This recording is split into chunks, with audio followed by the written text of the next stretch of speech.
Ah, sí, llevo el texto en memoria.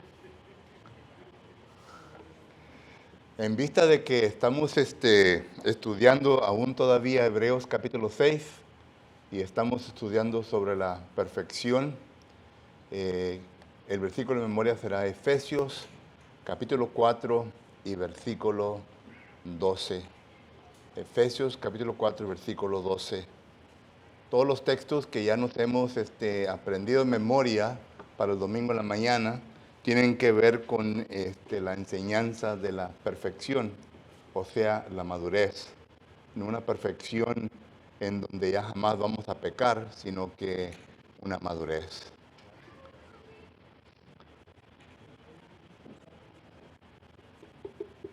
Dámosle tiempo a los hermanos para que pasen al frente.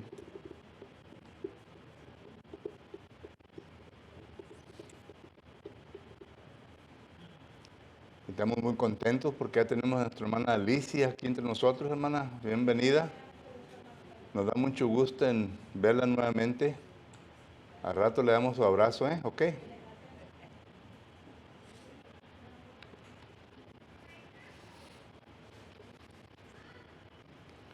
Vamos a continuar con nuestro estudio que estamos viendo en los domingos por la tarde, concerniente a la escatología. Y estamos estudiando escatología, Mateo. Ahora vamos a estudiar Mateo, capítulo 24, versículos 16 al 28. ¿Ok? Vamos a dar la introducción hoy en esta ocasión. Antes de continuar adelante, ¿tiene alguien alguna pregunta o comentario de la clase de la semana pasada? Yo sé bien que le dimos un poquito acelerado, ¿verdad?, el estudio para poder alcanzar en comunicar toda la información que ese versículo 15 tiene concerniente a la abominación desoladora. Y espero que no haya ninguna confusión concerniente ya a la abominación desoladora, que claramente ya hemos entendido que se refiere a lo que ocurrió con el general Tito, el general romano, el hijo de Vespasiano, que fue el emperador en ese tiempo, y claro que después vino a ser su hijo, el emperador que es Tito. Pero él es de quien habla el libro de Daniel, capítulo 9, versículo 27. Hace tiempo atrás un hermano o una hermana, no recuerdo quién fue, ¿verdad? Pero me preguntó, ¿vamos a estudiar el libro de Apocalipsis? Le dije, sí, para allá vamos. Vamos para el libro de Apocalipsis. Y cuando lleguemos al libro de Apocalipsis, no vamos a estudiarlo como hemos estado estudiando los libros que estudiamos el domingo por la mañana, sino que vamos a detenernos, vamos a tomar tiempo para estudiar este libro, porque es un libro muy importante, un libro que todo cristiano debemos de aprender y debemos de entender, para que así podamos entender sobre la confusión que hoy día se ha sembrado en nuestra mente, concerniente a personas quienes pues toman este libro y lo enseñan de una manera equivocada, porque hay varias enseñanzas equivocadas concerniente al libro de Apocalipsis, pero vamos a tomar tiempo para que así nosotros podamos ver cuál es la enseñanza inmediata, remota y aún también, ¿verdad?, que venga a tener la unidad de la Biblia. Pero para estudiar el libro de Apocalipsis, le dije, hay varios libros que necesitan que estudiar primeramente antes de entender este libro. Es el libro de Ezequiel, el libro de Daniel y el libro de Zacarías. Estos tres libros del Antiguo Testamento nos enseñan figuras que se usan en el libro de Apocalipsis. Y por lo tanto, entendiendo estas figuras, estas enseñanzas de estos tres libros, entonces nosotros podemos entender las enseñanzas del libro de Apocalipsis. De otra manera, no vamos a poder entender. La misma Biblia es su misma interpretación. Y por eso es que queremos que la Biblia se interprete por sí misma concerniente a estos versículos dificultosos que en ocasiones miramos nosotros que personas los malinterpretan. Ya como hemos dicho varias veces, exponen un eisegesis y no un exégesis del texto. Pero en esta ocasión estamos estudiando el libro de Mateo y la razón en por qué hemos tomado nuestro tiempo sobre este estudio es para que nosotros podamos entender completamente concerniente a la enseñanza bíblica de Mateo 24. Porque Mateo 24 es otro capítulo de gran controversia. Un capítulo que los premilenianistas, los pomelianistas, los despensionalistas y todos los listas, ¿verdad? Enseñan equivocadamente, lo enseñan a su conveniencia y comienzan a alarmar a la gente concerniente a la segunda venida de Jesucristo. Quien vino a hacer toda esta enseñanza popular por los años 70 fue el Tim LaHaye. Es un predicador pentecostal. Y también otros predicadores pentecostales que escribieron libros que se hizo muy famosa esta enseñanza en los años 70. De tal manera que agarró vuelo en esa época la enseñanza de los premilenianistas, pomelianistas y despensionistas. E incluso, ya dicho esto, que hay varias Biblias que se han escrito concerniente a este punto de vista. La Biblia de Scofield está dividida en 7 dispensaciones y esta es la enseñanza de los dispensacionalistas. Y cuando llegamos a Mateo capítulo 24, él afecta el principio de la séptima dispensación en la cual ellos creen ciertas cosas, pero como digo, ¿verdad? Esta es otra enseñanza para otra ocasión. Solo que entonces, en la introducción de esta ocasión, primeramente quiero la oportunidad si acaso alguien tiene preguntas concerniente a lo que estudiamos la próxima semana. Muy bien. Si acaso quiere volver a estudiar este estudio de la semana anterior, solamente vaya a nuestro canal de YouTube y ahí va a encontrar la información. Una vez más, bienvenida a todos ustedes que nos están viendo por medio de Facebook, que nos están sintonizando en esta ocasión. Estamos muy contentos por su presencia y vuelvo a repetir que si acaso usted tiene preguntas o comentarios concerniente al estudio que estamos llevando a cabo los domingos por la tarde, a usted también se le da la oportunidad de poder escribirnos por medio de Facebook, correo electrónico, o nos puede llamar aquí al edificio mientras estemos reunidos. Alguien habrá de contestar su llamada, puede exponer su pregunta y se la podemos contestar. Si acaso personalmente quiere hablar conmigo, pues deje su número telefónico, su correo electrónico y yo le escribo y ya comenzamos a comunicarnos uno con el otro. Pero mientras, bienvenidos a nuestro estudio bíblico en esta ocasión. Miramos nosotros entonces que en Mateo capítulo 24, versículo 16 al 28, ya sin duda alguna establecimos que la abominación desoladora se refiere a la destrucción de Jerusalén dirigida por el general Tito. Su segundo comandante era Clavio Tiberios, que era su segunda o su mano derecha, el cual ellos dos fueron los dirigentes de esta invasión a la ciudad de Jerusalén.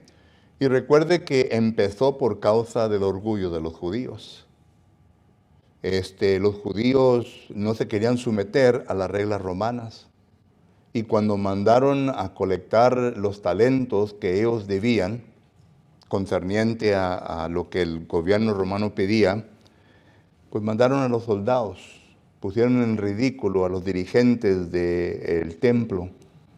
Los dirigentes del templo entonces ellos hablaron mal del fiscal y el fiscal se enojó y volvió a mandar soldados romanos y sacaron a los dirigentes del templo, los humillaron públicamente y finalmente los crucificaron, como era la costumbre de los soldados romanos de Roma, ¿verdad?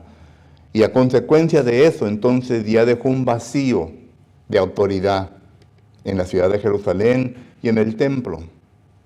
Y comenzaron los celotes, los esenios y los judaizantes a luchar por ese poder que ya no estaba en sí. Querían volver a establecer un poder, pero era una lucha civil entre ellos. Y esto fue lo que causó que Roma viniese a invadir a Jerusalén y destruir el templo. Ya venían enojados, como hicimos acá en Texas, ¿verdad? Ya venían enchilados los romanos, por causa de varias cosas que los judíos habían hecho en contra de ellos. Y los celotes, pues ni qué digamos, ¿verdad? Eran famosos por su navajo, daga o lo que traban, ¿verdad? Y mataban a los soldados romanos y aún hasta judíos que le estaban ayudando a los soldados romanos. Entonces, cuando llegaron los soldados romanos, bajo la dirección de Vespasiano y Tito, Roma entró en un estado de una guerra civil, los años 67, 68 y 69.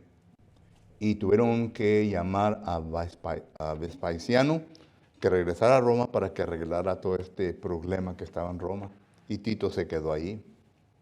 Y entonces ya vemos que en el año 70 fue cuando todo esto empezó. Pero esta historia no se ve aquí en estos versículos. Estamos leyendo entre líneas. Y toda esta información, si acaso usted quiera leerla, ya le he dicho que puede comprar el libro de Flavio Josefo. Él fue un historiador que vivió durante esta época. Y puede leer todas sus antigüedades y puede leer los libros de guerra que él escribió, y especialmente los libros de guerra, el libro número 4, el capítulo 8 y el capítulo 9 de ese libro es en donde da todos los detalles de todo esto que ocurrió en aquel entonces.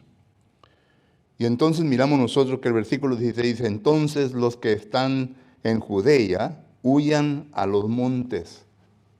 Entonces los que están en Judea. Recuerde que los premilianistas y los postmilianistas nos dan a entender, ¿verdad? Huyan de Judea, ¿ok? De Jerusalén. Versículo 16. Los postmilianistas, los premilianistas, los dispensacionalistas dicen que este es un evento global. Un evento global. Aquí la Escritura nos está enseñando que es un evento regional, que sea de la región de Judea. Los pasajes paralelos nos vienen a decir lo siguiente en Marcos capítulo 13 y versículo Marcos capítulo 13 y versículo 14, considere lo que dice. Pero cuando veas la abominación desoladora de que habló el profeta Daniel, puesta donde no debe estar, el que leía entienda. Entonces los que están en Judea huyan a los montes. La región de Judea, para usted que no conoce muy bien la tierra bíblica, santa, ¿verdad? Aquí está el lago de Galilea, el río Jordán, el mar Salado. Y aquí así es donde está Jerusalén. Esta es la región de Judea. ¿Ok? Esta es la región de Judea. Y está incluido Jerusalén. Y aquí es donde estaba el templo. Solo que esta enseñanza, esta amonestación, esta exhortación que Jesucristo está dando, no es para el mundo entero. Es simplemente para las personas que viven en esa región. Note ahora el otro pasaje paralelo que se encuentra en Lucas capítulo 21. En Lucas capítulo 21 dice la palabra de Dios de la siguiente manera. Lucas capítulo 21 y versículos del 20 en adelante. Pero cuando vieres a Jerusalén rodeada de ejércitos, ya entonces viene a hablar de que es un ejército que va a entrar a la ciudad. Esta es la abominación desoladora. Versículo 20 dice, pero cuando veas a Jerusalén rodeada de ejércitos, saber entonces que su destrucción ha llegado. Hay dos cosas que este texto nos viene a declarar claramente. No necesitamos interpretación de nadie más, sino que el mismo Señor, el Espíritu Santo, nos está revelando que iba a haber una invasión en la ciudad de Jerusalén y que iba a haber una destrucción. ¿Ok? Entonces, cuando leemos esto, la primera pregunta, ¿verdad? Es, ¿cuándo? ¿Quién? ¿Ok?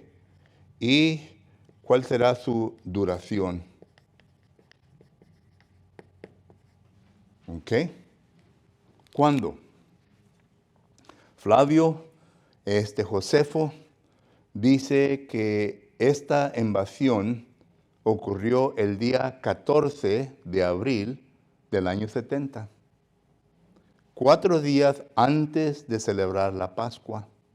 Eso quiere decir que en la ciudad de Jerusalén estaban reunidos todos los judíos piadosos que se sometían a la ley judaica de venir a Jerusalén para celebrar la fiesta de la Pascua.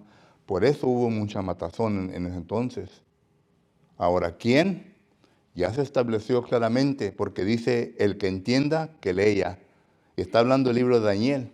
Y el libro de Daniel entonces nos está enseñando sobre los reinos, los dirigentes de aquellos reinos.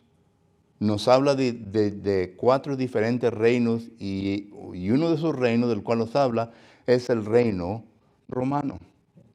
Y nos habla de los dirigentes de Roma. Y entre ellos encontramos nosotros al general Tito, que vino a ser un emperador, él, en Roma. Ahora, la duración de esta invasión fue 4 meses, según Flavio Josefo. En la Biblia no lo vamos a leer, pero según Flavio Josefo dice que fue 4 meses. Abril, mayo, junio y julio. Para los principios de agosto ya andaban sacando cuerpos dentro del templo y de la ciudad. Es lo que dice Flavio Josefo.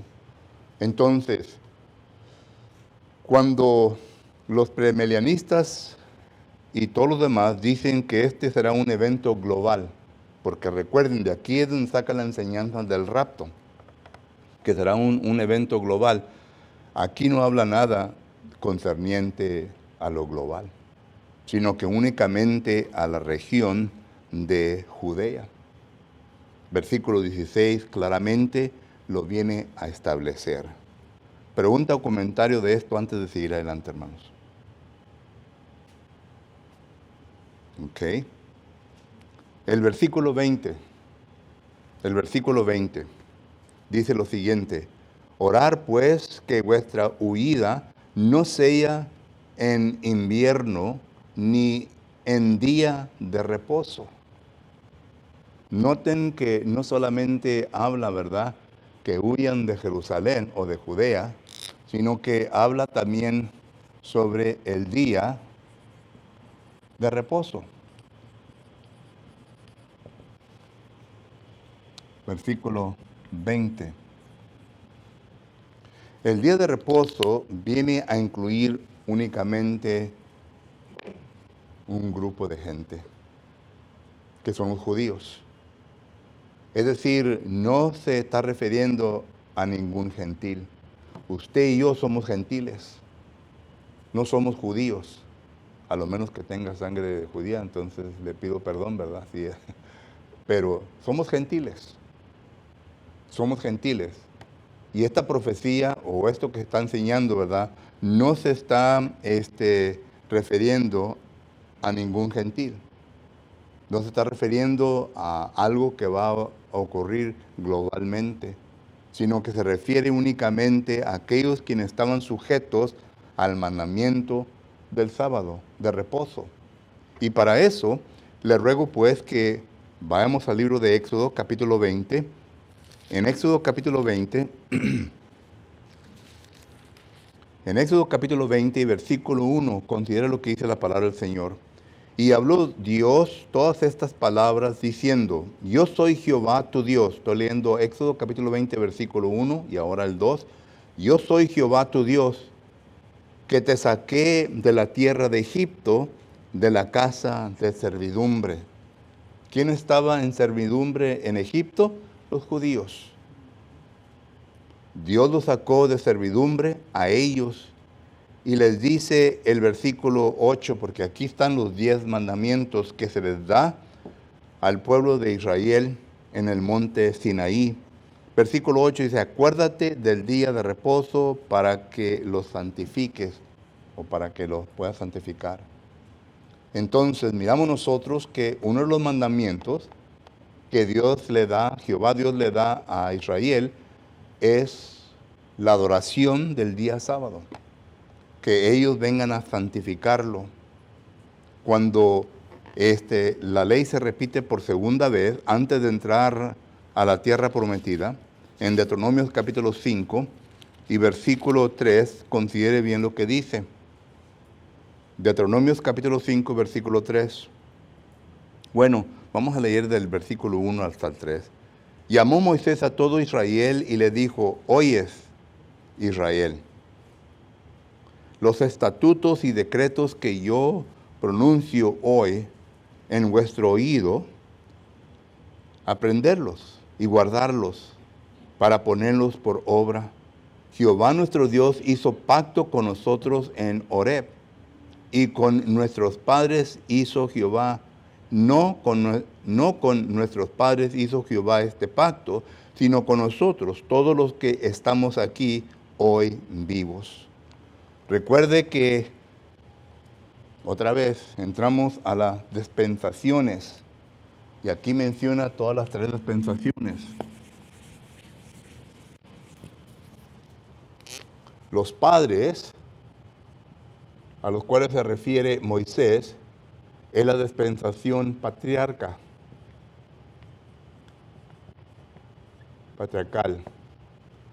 Nosotros, aquí en este texto, se refiere a la dispensación mosaica.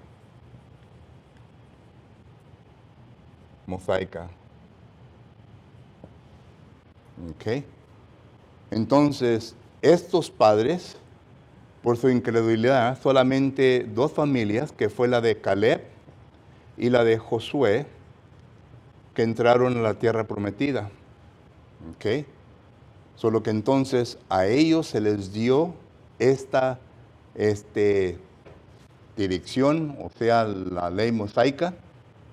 ¿Recuerda lo que dice Gálatas, capítulo 3 y versículo 19?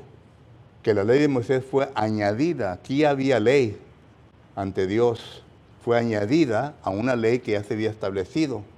Y el propósito de esta añadura de esta ley a esta otra ley fue para detener el pecado, para frenar el pecado. Y luego, claro, ¿verdad? Llegamos a la dispensación cristiana, pero ahí no la menciona, solamente para que la entiendan. Solo que entonces miramos nosotros estas 2 dispensaciones, pero lo digo para que miremos nosotros que no afecta el pacto que Dios hizo con todo el mundo. Mateo capítulo 11. No hizo con todo el mundo, sino que únicamente con la casa de Israel, con los judíos. Entonces miramos nosotros que el día de reposo es únicamente para los judíos. Entonces cuando Jesucristo nos está enseñando, ahora sí regresando a Mateo capítulo 24, versículo 20, dice, ojalá que no venga en el día de reposo, se está refiriendo solamente a un grupo de personas, a los judíos, no al mundo entero. Entonces, cuando el premilenialista, el postmilenialista y todos los demás istas, como hemos dicho, vienen a usar ese texto o esta porción de escritura para involucrar a todo el mundo, están equivocados. porque esa no es la interpretación de este texto. Y puede ir a los pasajes paralelos, Marcos capítulo 13, Lucas capítulo 21, y lo puede leer y se puede dar cuenta allí que únicamente se está refiriendo a los judíos. Pregunta o comentario de esto, hermano.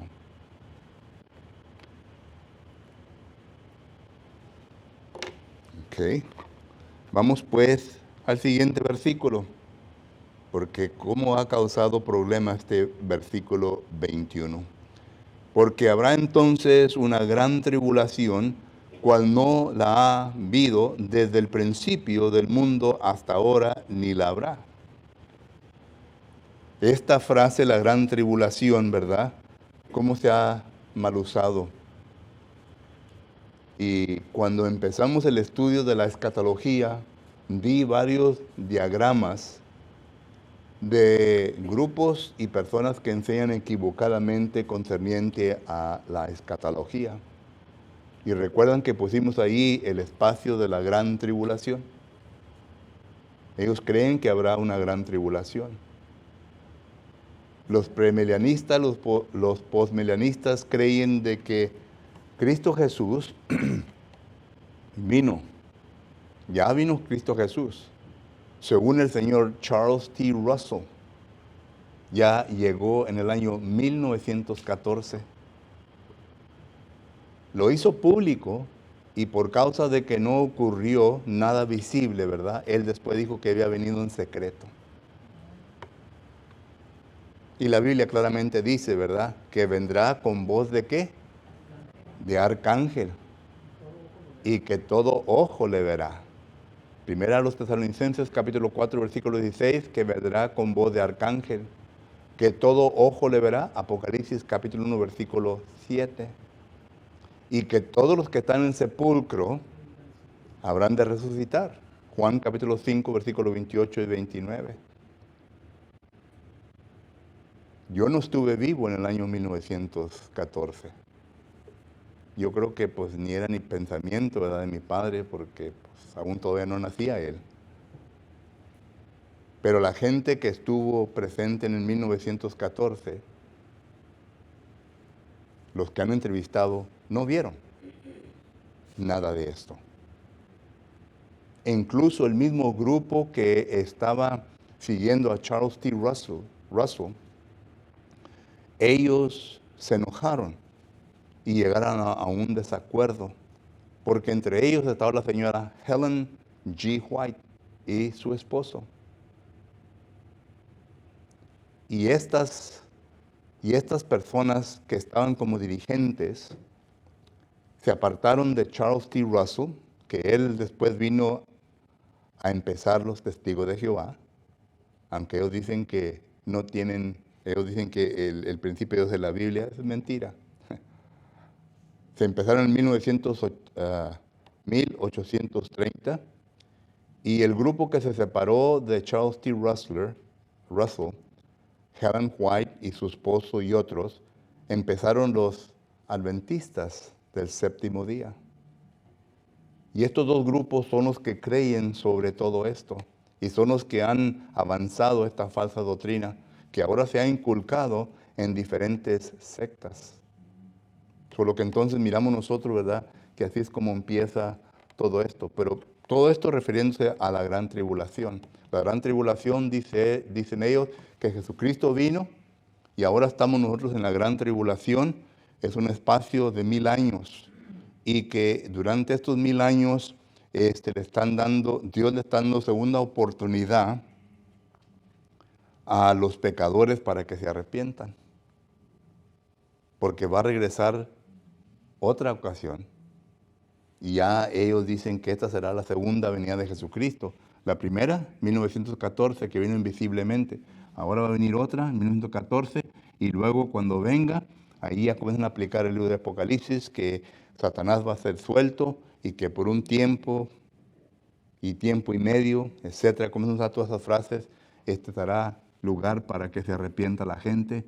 Y luego, cuando no hay arrepentimiento, entonces ellos enseñan que las almas de aquellos que estuvieron en el lugar de tormento serán destruidas completamente y únicamente los piadosos, los fieles, los que permanecieron fieles hasta la muerte, son los que van a ir con Dios. Esa es enseñanza de ellos. Pero ¿qué es lo que la Biblia nos enseña? Pero regresando a la gran tribulación. Y la gran tribulación aquí, al mirar el versículo 21, pues nos damos cuenta y preguntamos al texto, ¿verdad? ¿Qué es la gran tribulación? Ya lo ha interpretado anteriormente todos los demás textos, pero vamos por causa de que quizás exista alguien entre nosotros que aún todavía esté en confusión y no comprenda bien lo que está sucediendo, vamos a los pasajes paralelos, porque la Biblia es la cual debe de interpretar todo esto. En Marcos capítulo 13, miramos nosotros que dice la palabra de Dios de la siguiente manera. Marcos capítulo 13, pasaje paralelo, y versículo 19, considere lo que nos enseña. Porque aquellos días serán de tribulación, cual nunca ha habido desde el principio de la creación de Dios hasta este tiempo, ni lo habrá. Algo similar a lo que dice Mateo, ¿verdad? Pero vamos a Lucas capítulo 21. Lucas capítulo 21 y versículos 20 al 23. Y considere pues lo que dice ahí. Lucas capítulo 21 y versículo 20 en adelante dice, pero cuando vieres a Jerusalén rodeada de ejércitos, saber entonces que su destrucción ha llegado. Ahí está la gran tribulación, que su destrucción ha llegado. Entonces, dice, versículo 21, los que están en Judea huyan a los montes, y los que estén en medio de los campos no entren en ella, porque esto será días de retribución para que se cumpla todas las cosas que están escritas. Este será día de retribución. Esa es la gran tribulación. En otras palabras, iba a suceder una matazón tremenda. Dios ya lo sabía. Flavio Josefo, en ese libro que acabo de citar ahorita, el libro de guerras, libro número 4, capítulo 8 y capítulo 9, dice lo siguiente. Usted lo puede leer por usted mismo. You can Google it, puede ir al Google, ¿verdad? Y ahí lo puede encontrar y busque el libro 4 de guerras, capítulo 8 y capítulo 9. Y ahí Flavio Josefo dice que durante este tiempo había una reunión de judíos enorme por causa de la fiesta de la Pascua. Y dice que los soldados romanos llegaron a matar 1 millón, cerca de 1 millón de judíos al entrar a la ciudad. Cerca de 1 millón de judíos. 1 million Jews. Y que llevaron cautivos a 97,000 judíos. Eso es lo que dice Flavio Josefo. Y dice que cuando entraron la gente a recoger los cuerpos de todos aquellos que habían matado, niños, mujeres, etc., dice que se asustaron. Porque la sangre corría por la tierra como agua. Y que no había ningún pedazo seco de sangre, de tierra, sino que todo estaba cubierta de sangre. Es como lo describe Flavio Josefo. Y esa es la gran tribulación de la cual está hablando Jesucristo. Dice, algo como no has visto en la vida, desde el principio. Cuando miramos nosotros las cosas que ocurrieron en el principio, nos recordamos primeramente lo que ocurrió con el diluvio, ¿verdad? Esa gente fue ahogada. Pero no viene a representar lo que representa la destrucción de Jerusalén.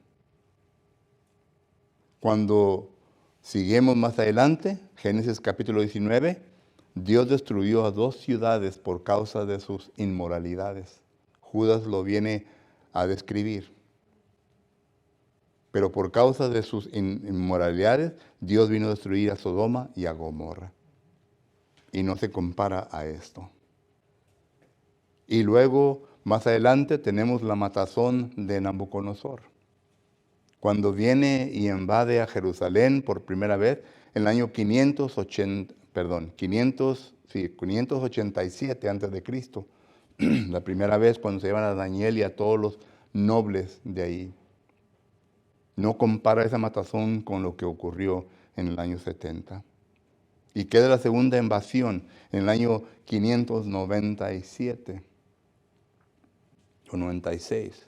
El mismo Nabucodonosor, porque los judíos se rebelaron contra el gobierno que él había puesto en Jerusalén en aquel entonces. Y ya la última, en el año 606, cuando ya vino a destruir por completo todo, para que se acabara toda la rebeldía. No se compara a la destrucción, a la gran tribulación que ocurrió en el año 70. No ha visto nada semejante a esto. Le digo, ¿verdad?, que los soldados romanos andaban bien enojados. Porque estos judíos, en vez de aplacarse, en vez de aceptar la autoridad romana, ellos se rebelaron en contra de ella. Especialmente los celotes, los que le llamaban sicarios. Ellos se rebelaron. Y Dios entonces vino a destruir. Y al hacer todo esto, ¿verdad?, permitió la destrucción. Y al hacer todo esto, ya hemos dicho, ¿verdad?, que en el libro de Daniel se habla de una dispensación que empieza. ¿Ok? Y esta es la dispensación de Moisés. ¿Ok? Y empieza. Lo tenemos en Éxodo, capítulo 20 y versículo 1. Que viene a durar hasta, bueno, primeramente pongo aquí, ¿verdad?, la cruz de Cristo. Porque ahí oficialmente, según dice Colosenses capítulo 2, versículo 14 y 15, que ahí vino a ser Cristo triunfante en la cruz. Y note lo que dice el versículo 15, sobre todo lo que representa la ley mosaica. Él vino a ser triunfante. Pero este triunfo no se aceptó por los judíos, sino que los judíos continuaron adelante y ahora ya de aquí, de este punto acá, ¿verdad?, se convierten en los judaizantes,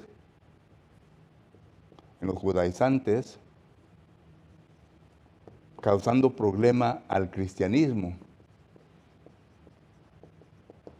Con estos Pablo tuvo problemas. Y todavía andaban tercos que la ley de Moisés, hasta que vino el año ¿qué? El año 70. Este fue el año 33. Este fue el año 70. Es decir, algunos 40 o 20, 30 y tantos años después. Y todo esto, hermanos, es lo que Daniel, capítulo 9, versículo 24 al 27, nos está hablando. Que iba a llegar el fin de todo eso. La dispensación judaica, la dispensación de los judíos. Ya de este punto en adelante, el cristianismo abiertamente, ¿verdad?, ya se reconoce. Ya tenemos, después de aquí, este momento en adelante, ya tenemos la primera ocasión que el emperador Constantino, en el año 325, trata de unir a las religiones en un solo grupo. Tienen una junta, pero otra vez, cuando el hombre trata de hacer sus propios planes y trata de hacer las cosas como él quiere hacerlas, resulta únicamente para su beneficio. Porque desde ese momento en adelante ya empezó fuerte la iglesia universal, que es la iglesia católica de hoy en día. Ya después miramos que vino el concilio de Nicea, en donde se vino a aceptar varias doctrinas católicas que ahora tenemos, o que la doctrina católica tiene. El concilio de León, etc. Pero miramos nosotros que todo eso, ¿verdad?, a consecuencia del hombre. ¿Recuerdan cuando Jehová Dios le dice a Abraham que él iba a dar un hijo? Abraham trató, ¿verdad?, de hacer las cosas por sí mismo. Sarai, ¿verdad? Le dijo, ¿sabes qué? Ahí está la sierva, pues yo ya no puedo tener niños, pero ahí está la sierva. Llégate a ella para que tengas hijos con ella, para que así se cumpla la promesa de Dios. Dios no nos necesita a nosotros. Nosotros necesitamos a Él. Y Dios le dijo, ¿verdad?, que le iba a dar un hijo, Sarai. Y se rió. Y por eso le puso Isaac. Porque ¿saben lo que quiere decir Isaac? Risa. Sara se rió. Solo que entonces esto fue lo que ha ocurrido. Y es lo que ha ocurrido con el ser humano, el hombre. Trata de hacer las cosas por sí mismo, pero no llega a ese punto. Pero esas eran las consecuencias de Judea, ¿verdad? Porque ya se había profetizado que eso es lo que les iba a pasar, que iba a venir, iba a ser destruida. Sí. Por eso Jesús dice, el que lea entienda. Los judíos no entendían. Cristo varias veces, en una ocasión le dijo en Juan capítulo 5, versículo 39, leer las escrituras. Leer, porque en ellas habla de mí. Y el judío no podía ver a Jesucristo en el Antiguo Testamento. Gálatas capítulo 3, versículo 24 dice que el Antiguo Testamento apuntaba ¿a quién? A Cristo. El Antiguo Testamento apunta a Cristo y el judío no pudo ver eso. Hay algunos entre nosotros que tampoco no podemos ver eso. Que era un ayo, dice el Antiguo Testamento, es un ayo que nos lleva a Cristo. Es una sombra. Y cuando la sombra ya llega a su cumplimiento, ¿verdad? Es decir, sale el sol, y cuando sale el sol, ¿verdad? Ahí va a estar mi sombra. Se va levantando el sol, ¿verdad? Se va levantando el sol, y llega ya arriba de mí el sol. ¿Dónde está la sombra? Ya viene a iluminar lo que es la sombra. Y esto es lo que el Antiguo Testamento fue. El Antiguo Testamento se levantó y vino a iluminar, vino a establecer a Cristo. Entonces ya no se necesita ya la sombra, sino que ya tenemos la realidad entre nosotros, que es Cristo Jesús. Al Emmanuel, Dios con nosotros. Entonces Jesucristo le dice, leí las Escrituras, porque en ellas vas a encontrar que hablan de quién, de mí. Juan capítulo 5, versículo 39 en adelante. ¿Mande? Ya. Y eso es lo que sucede. Y el resto de los versículos, hermanos, sí habla de una, por ejemplo, ya regresando a Mateo capítulo 24, porque el tiempo ya se me está pasando, pero los versículos 22 al 28 son amonestaciones de Jesucristo, qué es lo que va a ocurrir. Es decir, que van a venir falsos maestros, falsos profetas, y habrán de tratar de cambiar la mente, como toda cosa, ¿verdad? Dios nos enseña lo que es la verdad, pero luego viene el falso maestro queriendo enseñarnos algo diferente. Algo diferente. Y nosotros como seres humanos lo aceptamos porque es algo que nos agrada.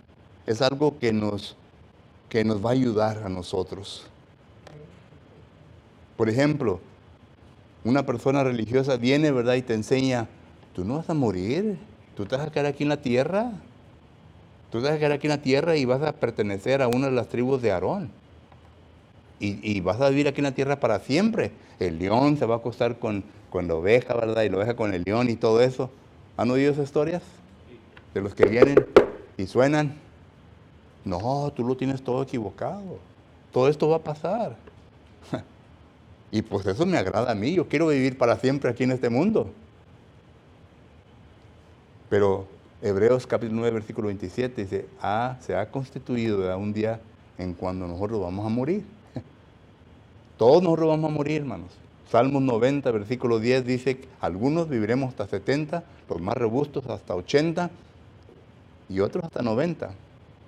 La semana pasada me habla una nieta de un hermano que muy amado de nosotros, un hermano B.J. Robbins, que ya había fallecido. El día 28 de este mes iba a cumplir 93 años, pero falleció a la edad de 92. Y por eso digo que hay algunos que van a vivir hasta 90. Mi madre vivió hasta los 91. Mi esposa cuida a una hermana, ¿verdad? Que constantemente está sobre ella cuidándola, ¿verdad? Tiene ya 94, ¿eh? 93. Y todavía camina derechito, tiene una mente lista. Nadie la va a hacer tonta con su dinero. Pero algunos van a vivir hasta los 90. Pero vamos a morir. Quizás algunos lleguen hasta los 100. Pero vamos a morir. Que nadie le sople en su oído y le diga algo diferente. Vamos a morir. Y la Biblia dice que este mundo será deshecho.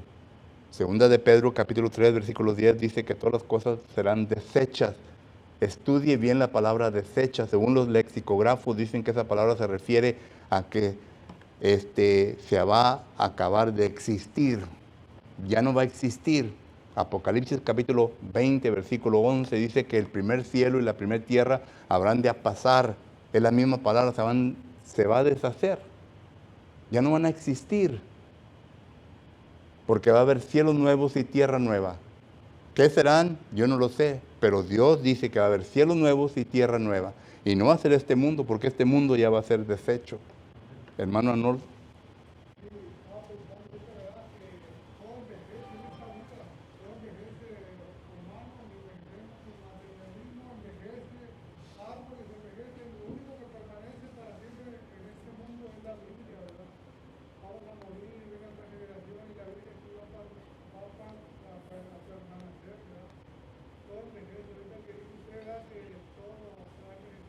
Sí. Ya. Pues en el tiempo de Pedro, segunda de Pedro, capítulo 3, los primeros versículos, dice que había burladores que decían, ¿dónde está la venida de Jesucristo? Que se ha prometido desde tiempos antiguos y que aún no ha ocurrido. Va a pasar, va a pasar. Pero, ¿cuándo? ¿Quién sabe? Así es.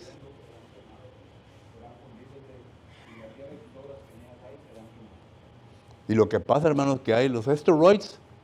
¿Cuándo fue la última vez que pasó uno bien cerquita del mundo? ¿Recuerdan? Que pasa cada quién sabe qué tiempo. A lo mejor a la otra vuelta va derechito, viene derechito al mundo. ¡Pum! Y explota. Se deshace. No sabemos. Pero todo esto habrá de ocurrir.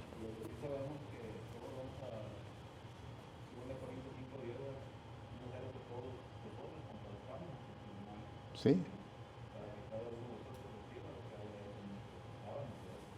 Y son textos simples y sencillos que los leemos, pero en ocasiones por medio de nuestra incredulidad no los creemos. No los aceptamos con fe. Bueno, el tiempo ya se me terminó, hermanos. ¿Tienen alguien más otra pregunta o comentario? Pero ya llegamos hasta el versículo 28. El siguiente puchecito, ¿verdad? Le vamos a dar un poquito más para que miremos lo que Mateo 24 nos enseña. Pero no dejen que nadie lo engañe, hermano.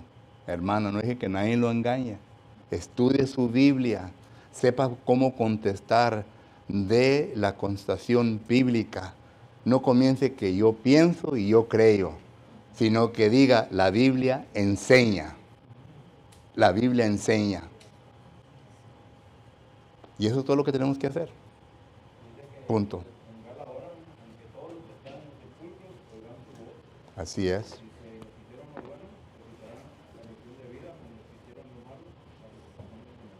Así es. Y con eso me despido en esta tarde. Quizás entre nosotros se encuentren personas, ¿verdad?, que entendamos estos versículos, que tenemos que vivir una vida piadosa, porque el versículo 11 de segunda de Pedro, capítulo 3, versículo 11, dice que sabiendo estas cosas, vivamos piadosamente ante Dios. Es decir, que vivamos una vida correcta, una vida de acuerdo a la voluntad de Dios, y que nosotros entonces estemos de acuerdo a lo que Dios nos dice, nos enseña. Usted no es dueño de su vida. La vida suya se la dio Dios. Y si Dios es nuestro creador, entonces a Él nos tenemos que sujetar. Y si Dios nos ha dado unas leyes, entonces yo tengo que someterme a esas leyes. Yo no soy Dios. Me tengo que someter a esas leyes porque yo quiero ser salvo. Yo quiero vivir eternamente con Dios. Y Dios requiere y pide de nosotros cierto tipo de vivir en este mundo.